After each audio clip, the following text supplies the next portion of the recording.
Hitting revenue targets is hard and requires constant hustle.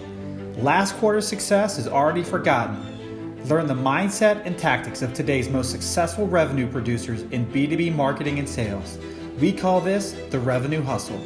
I'm your host, Tom Hessen, navigating you on this journey.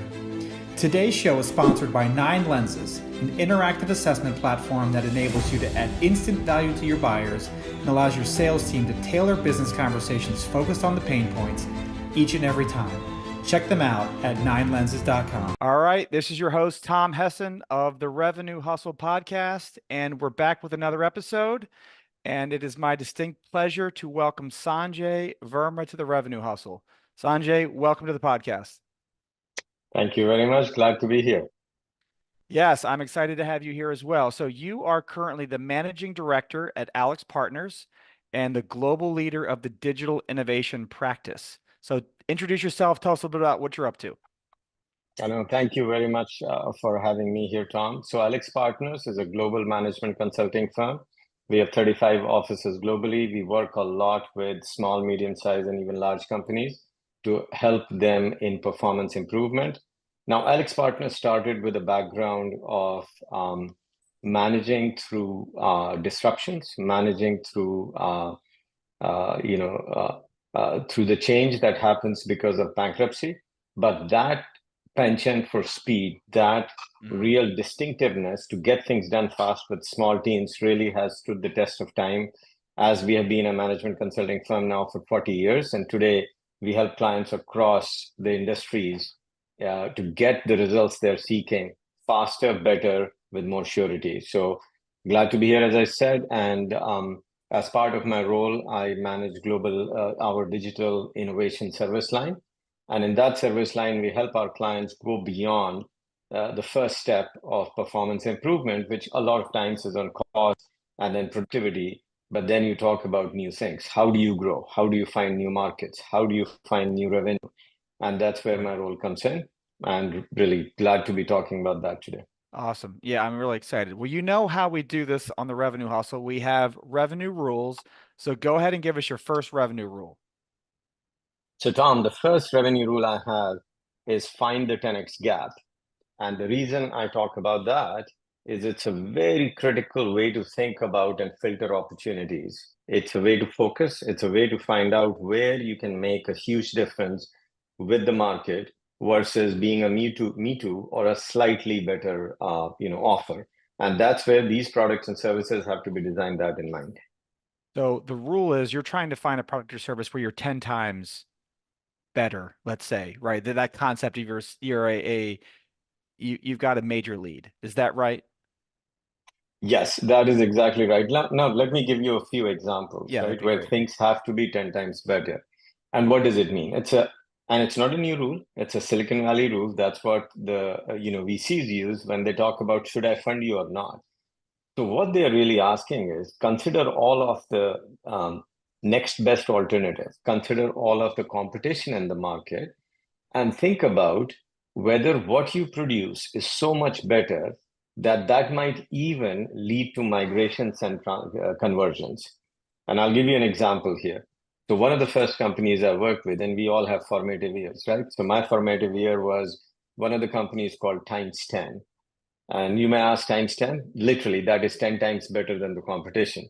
It was a company that was started in competition with Oracle databases. And this is now 25 years ago. And the company focused on creating in-memory databases that are 10 times faster in performance than Oracle. Now, what that leads to is, even with that, you can go fight and capture market share in new applications, new areas, because there people are starting from scratch. Where the problem really happens is if you do a direct attack in the core areas where Oracle succeeds. So, and this lesson can be taken to other industries. Right. But if you go after an incumbent, which is working and go after their core area of expertise, it's very hard for clients to migrate out into your products. So you have to be very thoughtful about, is it a flank attack? It is an attack in new areas. And that's where 10x plus that gives you a starting point. Now, if you're so good, can you start the transition from the core? If you do that, you have a winner like, Palo Alto Networks, you have a winner Right. like Zscaler, and you become really big. Got it. And so so was that your first experience with kind of this concept of being 10x better than your competition? Like No, that's right. how did you kind of shape this view? So this view comes in now 30 years in the Valley, having seen all sorts of companies come and go. Some have succeeded, just to be clear, even without a 10x gap. So not that this rule is the only rule, but the first startup I started working with was times 10, which actually finally was bought by Oracle in 2005. But 8 years of working very hard to differentiate and prove ourselves against Oracle, which was the incumbent, the behemoth, the largest Right, database right, provider out right. there, honed the thinking about and the experience, right? Not just the thinking, the sales process, and you find what clients are really looking forward to. Where will they change versus not? Where are they receptive to your ideas about a product? It really comes back to being so clear on the value prop that it really makes a difference. And then it's been now 20 years plus of management consulting, helping companies not only do performance optimization, but find new areas for M&A, find growth. It has become more and more clear as we have helped our clients, you really want to look for that step out value prop. Otherwise, I have myself personally been in so many situations where a leader, a BU leader, a product leader will come and talk quite optimistically about the revenue growth that's coming. And then when you get into it, what is the value prop being delivered? You don't find the 10x. And then you step back and look at the history and correlate what you saw versus what happened. And you start seeing that pattern repeating itself, where the clients and the companies which were able to very clearly state the 10x ended up typically succeeding, and the ones which couldn't had a harder time creating that revenue growth that we are all looking for. Yeah, and I think that's so you first hear it in the value prop because that's really just a way like if your story, if your value prop is not that differentiated or that transformative, disruptive, like whatever word you want to kind of use, it's not just an incremental 10% improvement, right? This is a major step, right? And that's what you're looking for as a business leader because they're right, 10% is great, but right, you're never going to move the needle at that pace, right? And if I just add to you, right, this comes from again core versus non-core products, right? Where let's look at a 10% improvement. Let's look at situation where an ERP is there, whether it's SAP or let's say Oracle database. You can pick any of these situations. What happens is if your product is 10% better, it has to go through two things. One, is it 10% better for the activities under scope, but to finish the activity from start to end, the client or the user spends 100 units, and this is only 10 units. Even if you make it a little bit better, you took 100 units of work down to what, 95, even if you're twice as better as the competition, that hardly moves the needle for that overall activity. Mm. So you need to look at the scope and not just think about I'm so much better in this one area, but from an end user perspective, from a business value delivery perspective, did I move the needle for the client? And then the second complexity that happens when you look at ERP or Oracle or any of these things is they are so much in the center. The cost to rip out is not just that you replace the database or you replace the ERP. Both of those probably have 90 dependencies and downstream and Right. upstream applications, which have to be rewritten to now connect with your system, which nobody has the time for. So both there is a big hump in terms of the cost to transform. And second, did you really make a difference? So until you are in a 10x zone, what starts happening is, even a product which thinks or service that I'm 2x better feels like I can get it, like I'm so much better, I can get it done. But when you throw in all of these environmental Right. issues on top, it's very difficult for companies to move. And this again is based on now 30 years of experience working with products and services. And that 10x is at least a starting point that you clear that bar. Now there is a way to talk about that product and service which will resonate with the clients and which can change things. That's why it's a revenue rule that we should put in front of our mind and say, are we making a step change for our clients? Right. It's a bar, it's a measurement stick, right? To think about like our ideas, our approach when because you're right, there's a lot of companies are designed to almost do nothing because it takes so much inertia to drive change, both from the outside, but also our internal stakeholders, right? It just takes so much political capital, money, time, effort that what is it like what's it for, right? So they need to do that for something that's going to move the needle, right? Like that's No, really exactly. And I'll give you one more example from experience here. One of the part of the pieces of work I've done is designed a new educational technology and a tech system that I was doing in the previous job. And we use that yardstick, right? Where is that 10x acceleration, 10x change that we are bringing to the market? And the thing that we really thought about is when you go in the corporate education market and think about how people get trained and what they end up doing, a lot of it has been traditionally you have an L&D department right. which designs 10, 15, maybe 25 learning pathways. And the whole company of thousands of tens of thousands of people follows one of those 10 or 20 learning pathways. So you can see that in today's world where marketing is getting hyper, let's say, segmented and personalized, education has and corporate training has been a little bit far behind. So when we designed this, we said we need to rethink this whole process. And ultimately, delivery of videos and delivery of training content is the same. That's not where you can innovate. It's a video, it's a video. You deliver it Right. like you Right. do. But where can we make a 10x difference? So we designed a system which took on all sorts of data from LinkedIn and other places to think about what is a job profile? How do we extract their current skills based on their resumes, not by giving them 100 tests, but looking at what they say they have been able to do in the past, match that up against what people require as skills and how do those skills change in time based on job descriptions. So now you have a way to say you are here, this is the type of a pathway you should follow, and then you can take those skills and automatically connect with content from thousands of resources, whether it's Coursera or all these Right. other providers. And then when you put it together, now you can self-assemble, AI assemble essentially learning pathways individually tailored to who you are and where you want to go. And of course, you apply and give the client or the customer here, the user, an ability to change things as they need. But that's an idea that did not exist and still has not been executed out in the market. And it changes the game in terms of delivery of content. So that's just an idea about how you take one part of it and think about what's so new. And that's what we think about taking to our clients when we talk to our clients. What is that big delta with which we know that we can deliver on this change that we want in our in terms of our products and services? So yeah, so now I mean it's very clear. And you obviously talk to your clients. I mean, you're in the innovation practice, right? So you're Yeah. talking about this with your clients. How hard is it to find or help your clients find this sort of 10x step up with a new product, an existing product, right? Like how do you help them navigate that and how easy is it to find? I imagine it's not easy to repeat this, right? Or So that you'd be the best that's VC in ex- the world, right?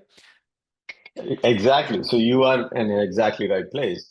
VCs try to do this day in, day out, and not all of them are succeeding and returning 50, 60, 100% returns on their portfolio. Imagine doing that in a corporate setting. It is 10, in fact, it's 10x as hard for the corporates to Right. actually deliver in this process. Because a lot of corporate work, as you rightly pointed out, is optimizing what we have. I have a $10 billion machine. If I can make it 10.5 billion next year, that sounds pretty good. With 2% more in margin or 5% more in EBITDA. And the market actually values that and returns and your market price and your value will go up.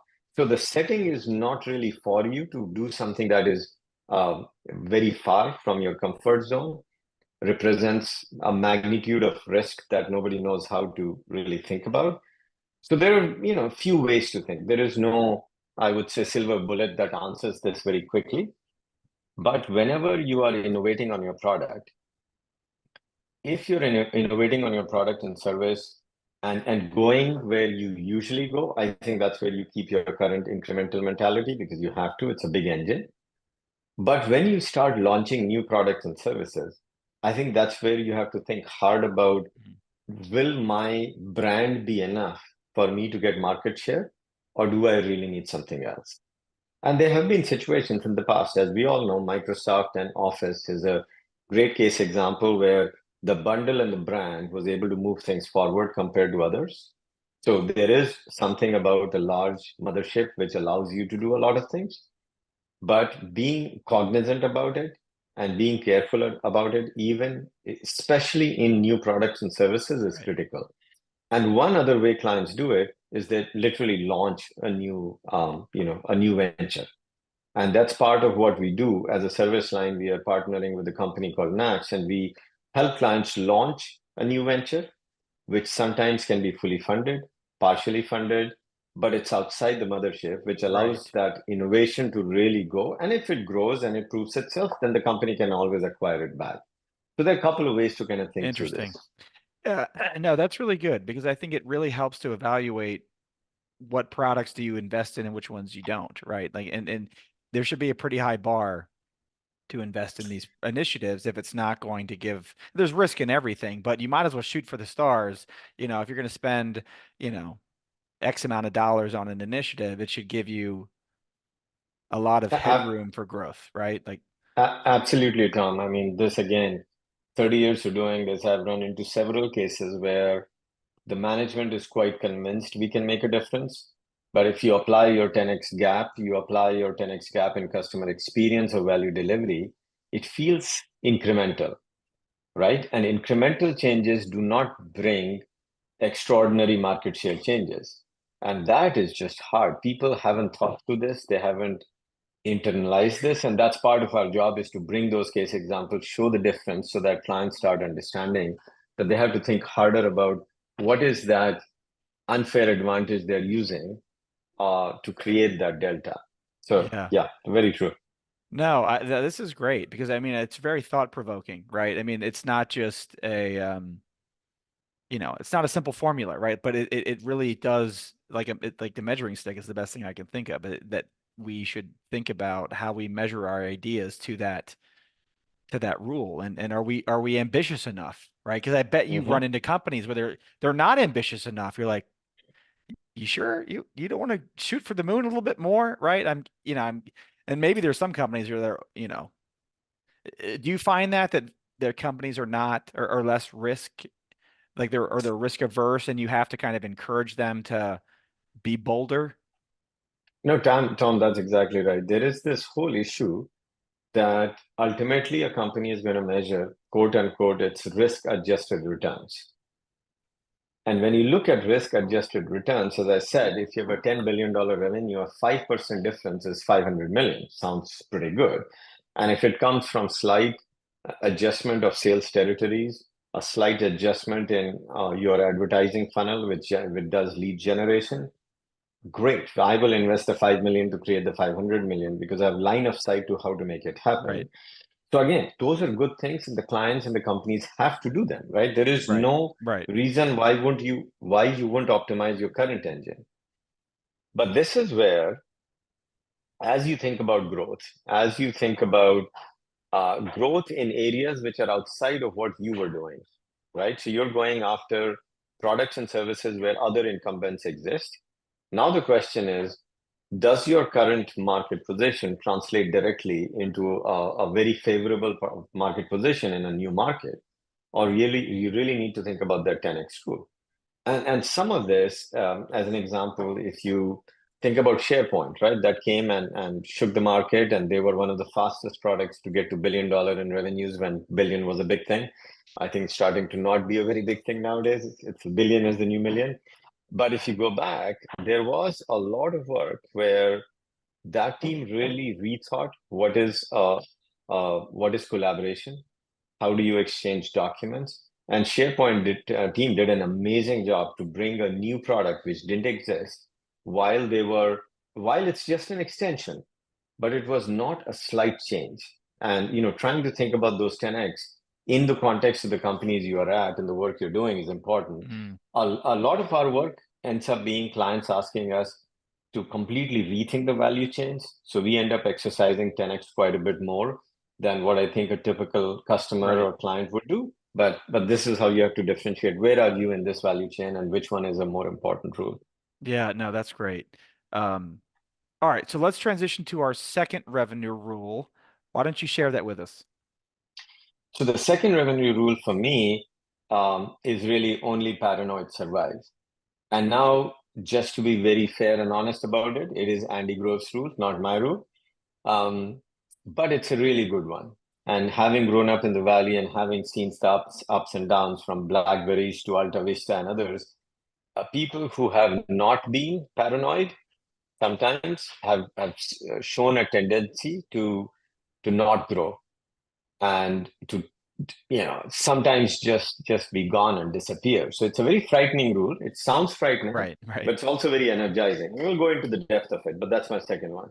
So yeah, so I mean, a couple things come to mind, right? The paranoid is that you're never comfortable, right? You're always looking around, your head's on a swivel, right? There are camps that say, I don't worry about my competitors. I'm just trying to do what is best for my clients and my business, and I don't care what features or functions or offerings that our competitors are doing because I don't want to be a Me Too product anyway, right? So it just kind of it's a feature race, and now all of a sudden, you know, nobody wins that, right? So I'm curious, just kind of as you talk about that, just share a little bit about the like what that means, to be paranoid.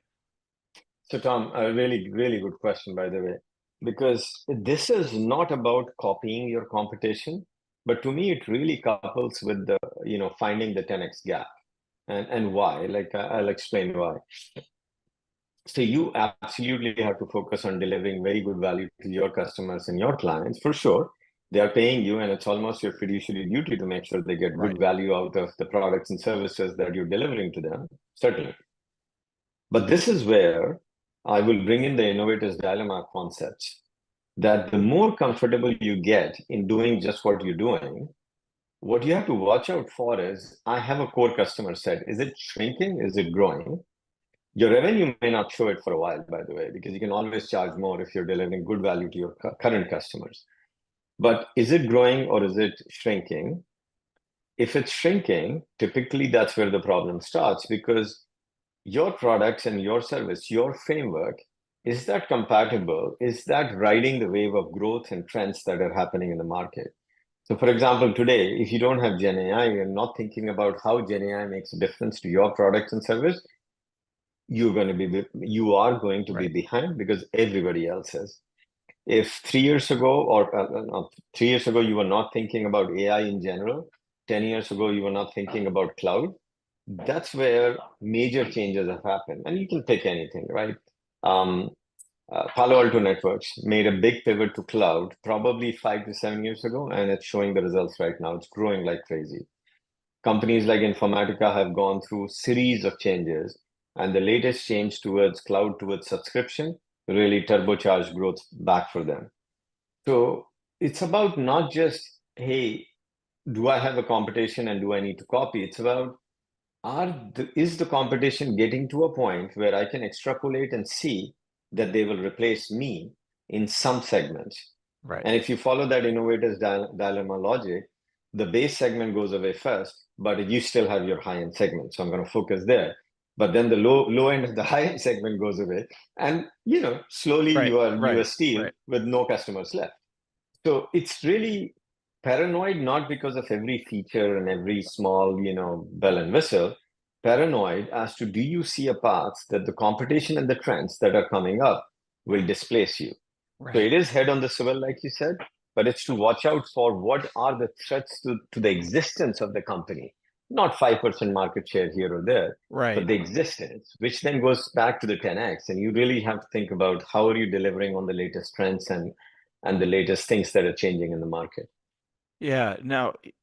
Yeah. I mean, because you think about like what's the threat to the company? It's usually not your competitor, right? There's always like that's your point. It's a market share game, right? So something introduces a 10x gap, right? Improvement that may be coming out of left field. It could be a startup. It could be, a big company like Microsoft investing in OpenAI or whatever it may be that nobody quite anticipated.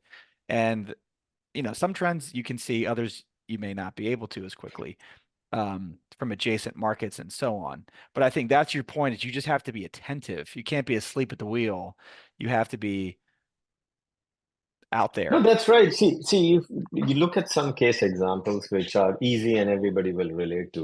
BlackBerry was an amazing company that was built to deliver very, very interesting value prop, and we all have been. I've been a avid Yep. BlackBerry user for the longest time, and I only moved to iPhone at version 4. I couldn't just figure out why I needed.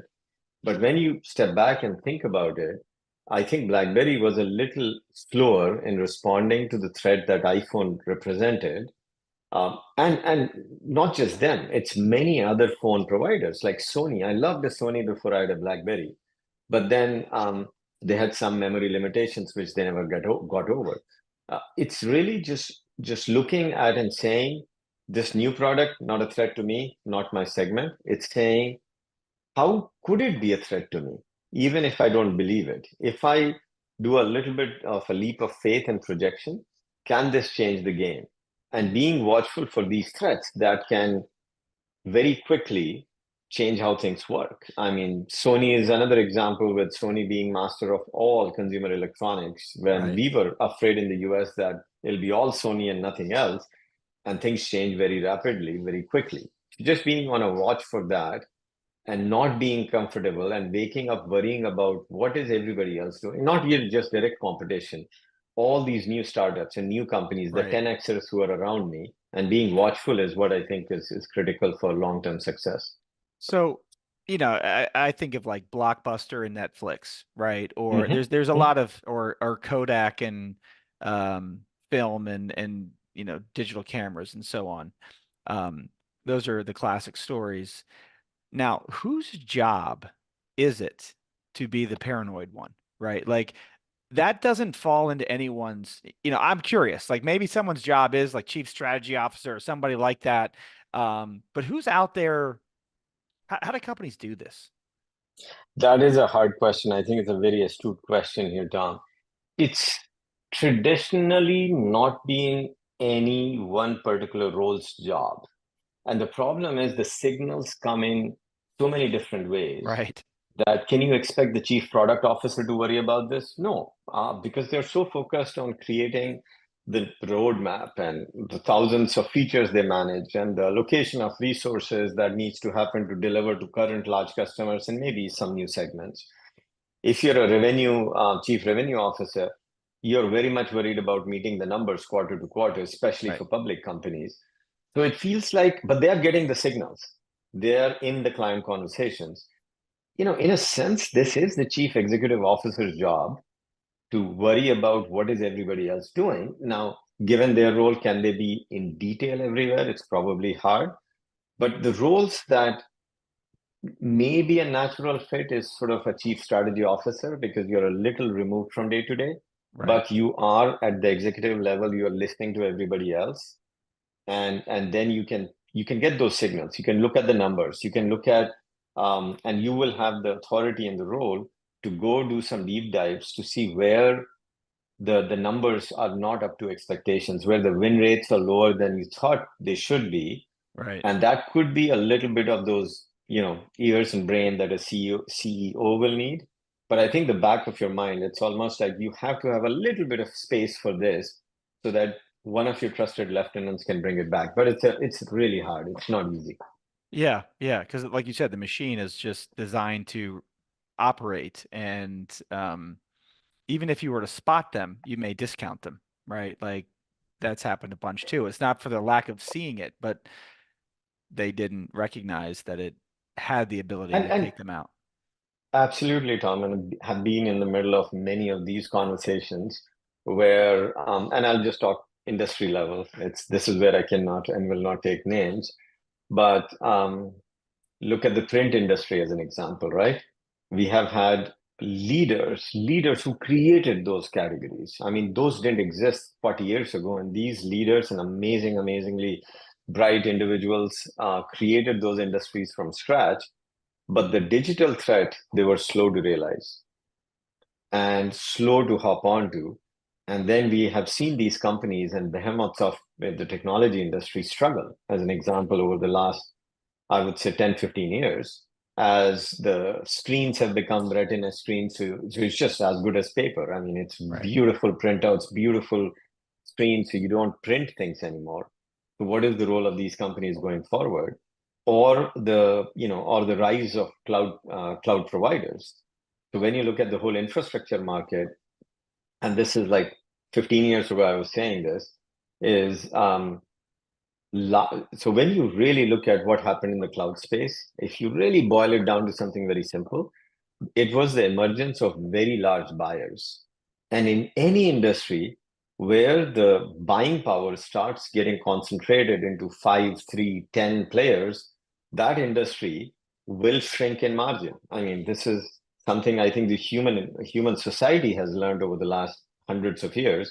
Anytime you have very, very large buyers, those large buyers are not paying the same as everybody else. Right. So when you are left with Walmart and Amazon, or in the cloud industry, it was Microsoft, I mean, Azure, AWS, and others. What you're stuck with is that the value pools will shrink for others and they will start going towards where the power is. And that has happened in all these industries. Right. So it's really realizing all of this, being aware of all these changes so that you can foresee and see how you will navigate and create an enduring organization that will sustain. That's where this comes in. Because you may be very successful today, but 3 years later, 5 years later, do you still expect the same situation? Or do you have to change things? Right. You have to disrupt yourself. And Apple was one of the, I think, classic companies, which, especially when Steve Jobs came back, a series of disruptions to themselves, and they were not afraid to do it. But those decisions and those risks are gutsy calls. And sometimes not all companies can do it because the Right. culture is different, ownership structure is different. But that's where the paranoid portion comes in, if that's making sense. Yeah, no, absolutely. No, this is great. I mean, a lot of I feel like we're in the C-suite conversation here. I mean, which is great because these are different types of growth levers that we've talked about than we've talked about in the past. So I think this is, I mean, I can see why you're a management consultant. So and do very well, right? I mean, these are conversations and topics I'm sure your clients don't think about every day, which is why you do so well. So tell us a little bit about how you got into consulting. Great question. It's been growing up, I have to say, a little bit, and this is now going maybe 40 years back in time. But McKinsey, of course, and BCG are well-known names in the industry globally. They were even 40 years ago, McKinsey especially. And Rajat Gupta was the CEO at that time.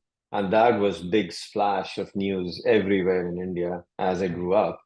So more and more, I learned about and understood what management consulting does and the intellectual challenge of it and the satisfaction of making real contribution to so many sort of critical top clients is just quite energizing. So that was sort of behind why I ended up. Now, first 10 years I developed products. I love technology equally, if not more.